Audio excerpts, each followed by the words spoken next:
بسم اللہ الرحمن الرحیم۔ اردو البم کے معزز سامعین السلام علیکم۔ نجم الدین ایوب ایک دن تیر اندازی کر رہا تھا کہ بدقسمتی سے ایک عیسائی سامنے آ گیا اور نجم الدین ایوب کا تیر اس کی گردن میں پیوست ہو گیا۔ عیسائی زمین پر گرا اور چند لمحوں میں تڑپ تڑپ کر مر گیا۔ اتفاق سے مرنے والا عیسائی تکریت کے حاکم اعلیٰ مجاہد الدین بہروز کا غلام تھا۔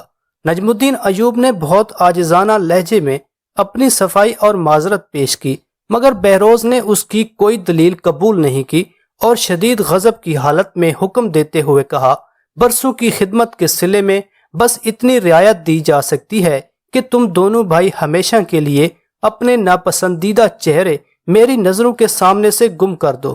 اسد الدین شیر کوہ نے بڑی اذیت و کرب کے ساتھ حاکم اعلیٰ مجاہد الدین بہروز کا حکم سنا اور پھر اداس لہجے میں کہنے لگا، برادر معظم، یہ سب نوشتہ تقدیر ہے، کبھی تخت شاہی اور کبھی تخت مرگ، یہی دنیا کا نظام ہے۔ جب میرا بڑا بیٹا توران شاہ پیدا ہوا تو میں ایک سپاہی کے عہدے سے ترقی پا کر تکریت کا قلعہ دار بن گیا تھا۔ نجم الدین ایوب نے چیختے ہوئے کہا، اسے اپنے اعصاب پر ذرا بھی قابو نہیں رہا تھا، اور آج جب یہ منحوس دنیا میں آیا ہے تو میں بصد حسرت و یاس تکریت چھوڑ کر کسی خانہ بدوش کی طرح ایک نامعلوم منزل کی طرف جا رہا ہوں۔ ہم اہل ایمان ہیں، ہمارے مذہب کے مطابق نہ کوئی سات منحوس ہوتی ہے اور نہ ہی مبارک۔ یہ سب اللہ کا نظام ہے اور اپنے نظام کو وہی بہتر سمجھتا ہے۔ اسد الدین شیر کوہ نے بڑے بھائی کا غصہ ٹھنڈا کرنے کے لیے انتہائی نرم لہجہ اختیار کرتے ہوئے کہا، مت سمجھاؤ مجھے کہ منحوس کیا ہوتا ہے اور مبارک کسے کہتے ہیں۔ نجم الدین کی آواز کچھ اور بلند ہو گئی تھی۔ بڑے بھائی کی طرف سے غیظ و غضب کے اس مظاہرے پر اسد الدین شیر کوہ بھی خاموش نہ رہ سکا۔ گستاخی معاف، عیسائی غلام کا قتل آپ کے ہاتھوں سے ہوا، پھر اس معصوم بچے کو یہ سزا کیوں دی جا رہی ہے؟ نجم الدین ایوب اپنی معزولی سے اس قدر بدحواس ہو گیا تھا کہ اس نے چھوٹے بھائی کو بری طرح ڈانٹ دیا۔ مجبوراً اسد الدین شیر کوہ واپس چلا گیا۔ پھر وہ اپنی بھابھی کے کمرے میں داخل ہوا، بڑی سرشاری کے عالم میں بھتیجے کو پیار کیا، اس کے کان میں اذان دی اور والہانہ انداز میں کہنے لگا، یہ میرا یوسف ہے۔ بچے کے چہرے پر ایک عجیب سا نور تھا، بڑی کشش تھی، اسی لیے اسد الدین شیر کوہ نے بھتیجے کو یوسف کا مبارک نام دیا۔ پھر اسی بچے یوسف نے صلاح الدین ایوبی رحمۃ اللہ علیہ کے نام سے شہرت دوام حاصل کی۔ یہ ایوبی خاندان پر بڑا گراں وقت تھا۔ کئی سال کی شدید محنت اور جان فشانی کے بعد نجم الدین قلعہ داری کے منصب تک پہنچا تھا، اور پھر چند گھنٹوں میں اس سے سب کچھ چھن گیا۔ نجم الدین ایوب کا اقتدار اس مکان کی طرح تھا جسے زر کثیر خرچ کرنے کے بعد تعمیر کیا گیا ہو اور زلزلے کے ایک جھٹکے نے اسے زمین بوس کر دیا ہو۔ وقت تیزی سے گزرتا جا رہا تھا اور تکریت کے حاکم اعلیٰ مجاہد الدین بہروز کے حکم کی تعمیل میں صرف ایک دن باقی تھا۔ دونوں بھائی نجم الدین ایوب اور اسد الدین شیر کوہ ایک کمرے میں بیٹھے غور کر رہے تھے کہ ان کا یہ خانہ بدوش خاندان کس علاقے کا رخ کرے کہ جہاں اسے پناہ مل جائے۔ بظاہر کوئی جائے امان نظر نہیں آ رہی تھی، دور تک کھلا آسمان تھا اور مایوسیوں کا گہرا اندھیرا۔ یکایک اس تاریکی میں روشنی کی ایک لکیر نمودار ہوئی اور نجم الدین ایوب مضطرب ہو کر کھڑا ہو گیا۔ کاش ایسا ہو جائے۔ نجم الدین ایوب شدید بے چینی کے عالم میں بار بار اپنا ایک ہاتھ دوسرے ہاتھ پر مار رہا تھا اور اس کی زبان سے بس یہی مخصوص الفاظ ادا ہو رہے تھے، کاش ایسا ہو جائے۔ بڑے بھائی کی یہ اضطرابی کیفیت دیکھ کر اسد الدین شیر کوہ بھی کھڑا ہو گیا اور پوچھنے لگا، کیا ہو جائے برادر محترم؟ چھوٹے بھائی کی بات سن کر نجم الدین ایوب کے سامنے 6 سال پرانا ایک واقعہ اپنے پورے خد و خال کے ساتھ ابھر آیا۔ یہ 526 ہجری کا زمانہ تھا اور بغداد پر عباسی خلیفہ مسترشد باللہ کی حکومت تھی۔ اسی دوران میں زنگی حکومت کے بانی عماد الدین نے عراق میں شکست کھائی اور اپنے سپاہیوں کے ہمراہ فرار ہو کر دریائے دجلہ کے بائیں کنارے پر دم لیا، مگر ابھی اس کے لیے کوئی جائے پناہ نہیں تھی، کیونکہ دشمن کا لشکر مسلسل عماد الدین زنگی کے تعاقب میں تھا۔ دریا کے اس پار ایک چٹان پر تکریت کا ناقابل تسخیر قلعہ واقع تھا۔ قلعے کے دفاع کے لیے خشکی کی طرف ایک گہری خندق کھود دی گئی تھی، جس تک پہنچنے کے لیے چٹانیں کاٹ کر خفیہ سیڑھیاں بنائی گئی تھیں جو قلعے کے وسط سے گزر کر دریائے دجلہ تک جاتی تھیں۔ اب عماد الدین زنگی کے شکست خوردہ لشکر کے بچاؤ کی ایک ہی صورت تھی کہ اسے تکریت کے قلعے میں عارضی پناہ مل جائے، مگر یہ سب کچھ قلعہ کی مرضی پر منحصر تھا۔ ایسی سنگین صورتحال میں نجم الدین نے فراخ دلی، بلند حوصلگی اور اسلامی رواداری سے کام لیتے ہوئے کچھ دنوں کے لیے اپنے دینی بھائیوں کو قلعہ میں پناہ دے دی تھی۔ پھر بڑی رازداری کے ساتھ عماد الدین زنگی کو کشتیوں کا ایک بیڑا فراہم کر دیا۔ آخری کشتی پر سوار ہونے سے پہلے عماد الدین زنگی نے بڑے والہانہ انداز میں نجم الدین ایوب کو گلے لگاتے ہوئے کہا، میرے بھائی، نہ میں اپنے اس برے وقت کو بھولوں گا اور نہ تمہارے احسان کو۔ پھر نجم الدین ایوب اس وقت تک کھڑا رہا جب تک عماد الدین زنگی اور اس کا لشکر دریائے دجلہ کے دوسرے کنارے پر اتر کر دشمن کے تعاقب اور حملے سے محفوظ نہ ہو گیا۔ پھر 6 سال بعد وقت بدلا تو عماد الدین زنگی کو پناہ دینے والا خود کھلے آسمان کے نیچے بے امان کھڑا تھا اور بار بار ایک ہی جملہ دہرا رہا تھا، کاش ایسا ہو جائے۔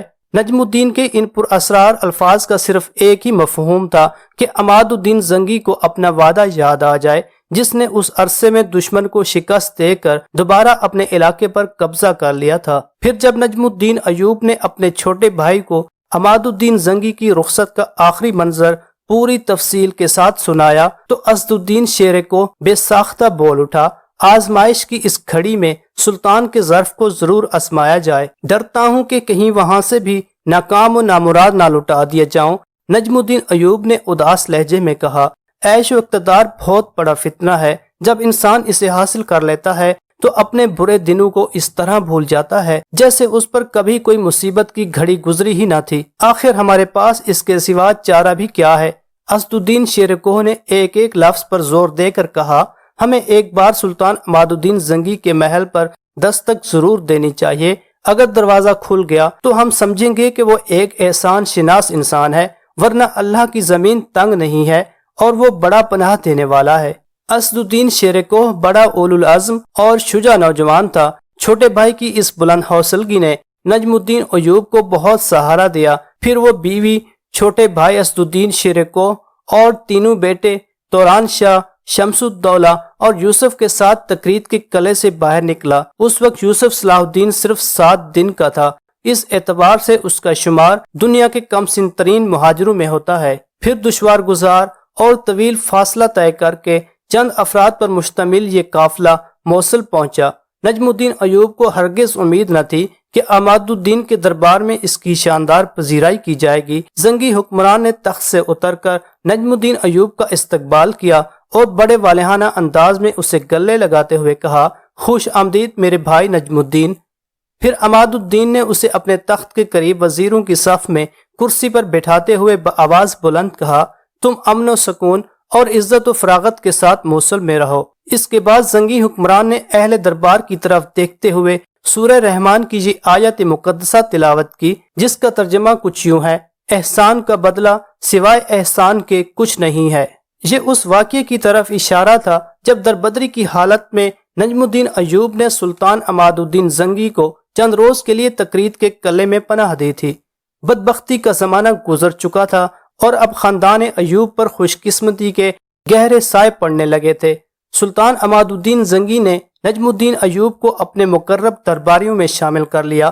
خانہ بدوشی کی زندگی سے نجات پاتے ہی نجم الدین ایوب اپنے بچوں کی تعلیم و تربیت کی طرف متوجہ ہوا۔ اب یوسف 4 سال کا ہو چکا تھا۔ اس زمانے کے رواج کے مطابق یوسف کو قرآن کریم کی تعلیم حاصل کرنے کے لیے مکتب میں داخل کر دیا گیا۔ وہ اپنے دونوں بڑے بھائیوں توران شاہ اور شمس الدولہ سے بہت مختلف نظر آتا تھا۔ بچہ ہونے کے باوجود نہ وہ کسی سے جھگڑا کرتا اور نہ اس کے کسی عمل سے شرارت جھلکتی تھی۔ یوسف غیر معمولی حد تک سنجیدہ تھا اور اس کی شربتی آنکھیں ہر وقت کھوئی کھوئی سی رہتی تھیں، جیسے وہ کسی گہری سوچ میں گم ہو۔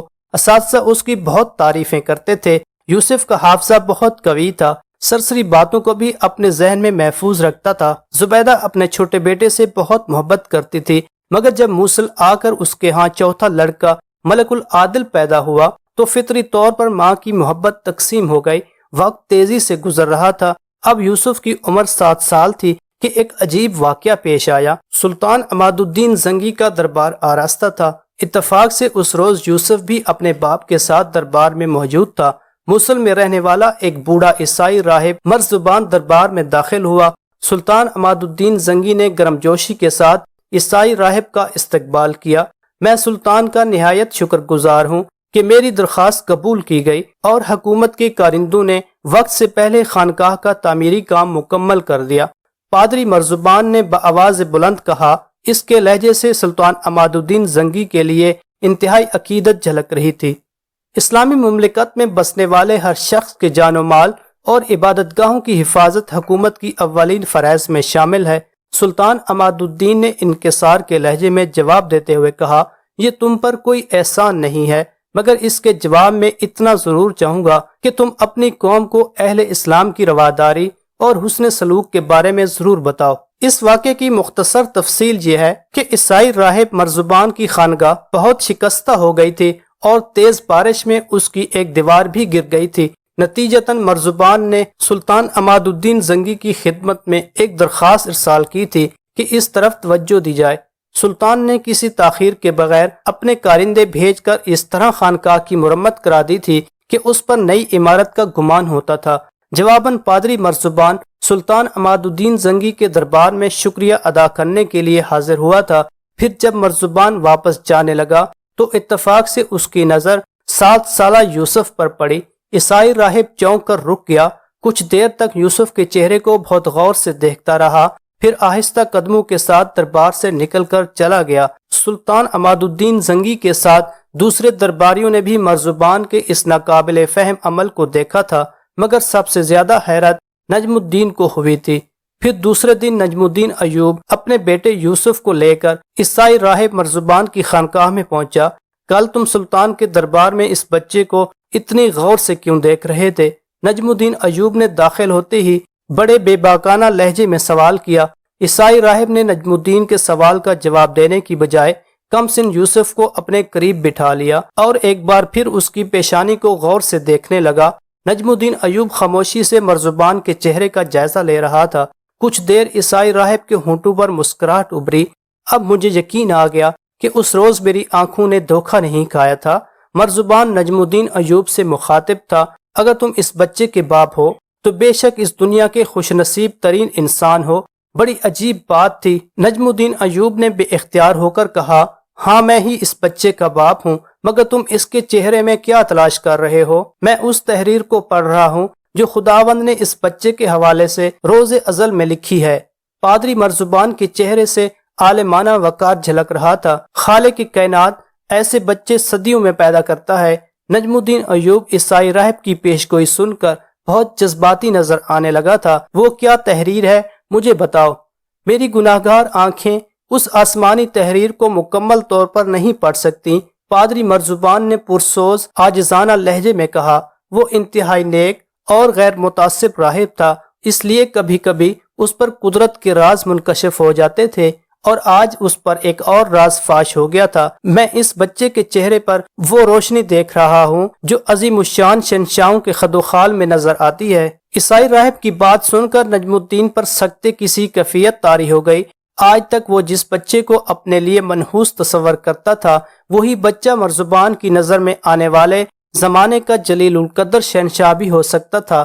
عیسائی راہب کی خانقاہ سے جانے کے بعد نجم الدین ایوب نے اس عجیب واقعہ کا ذکر اپنی بیوی زبیدہ سے بھی کیا۔ ماں پہلے ہی اپنے بیٹے سے بے پناہ محبت کرتی تھی۔ شوہر کی بات سن کر شدت جذبات سے وارفتہ ہو گئی اور رونے لگی۔ عیسائی راہب کیا بتائے گا؟ وہ روشنی تو میں ہر وقت اپنے یوسف کے چہرے پر دیکھتی ہوں، زبیدہ نے شکایت امیز اور کسی قدر طنزیہ لہجے میں کہا۔ اگرچہ نجم الدین ایوب خود بھی ایک عابد و زاہد انسان تھا، لیکن اپنی معزولی کے حادثے سے متاثر ہو کر تو ہم پرستی کا شکار ہو گیا تھا۔